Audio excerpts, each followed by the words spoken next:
જાડેશ્વર ગ્રામે શ્રદ્ધા, સંસ્કાર અને સાંસ્કૃતિક ગૌરવનો અલૌકિક સમન્વય સર્જતો ભવ્ય પ્રાણ પ્રતિષ્ઠા મહોત્સવ પ્રારંભ થયો હતો. નવનિર્મિત શ્રી રામજી મંદિર તથા શ્રી રણછોડરાયજીના મંદિરોમાં પ્રાણ પ્રતિષ્ઠાના આ પવિત્ર અવસર નિમિત્તે તારીખ 21, 22 અને 23 એપ્રિલ દરમિયાન સમગ્ર ગામ ભક્તિ રસમાં લીન થઈ એક દિવ્ય યજ્ઞ સ્થળ સમાન બની ગયું હતું. પ્રથમ દિવસે ભક્તિભાવથી છલકાતી ભગવાનની ભવ્ય શોભાયાત્રાએ ગામના પ્રત્યેક માર્ગને પાવન કરી દીધો હતો.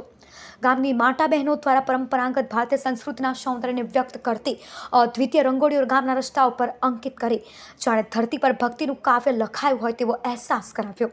આ ઉપરાંત પ્રભાત ફેરી અને ભક્તિ ફેરી દ્વારા ભગવાનના નામ સંકીર્તનથી સમગ્ર વાતાવરણ ગુંજી ઉઠ્યું હતું.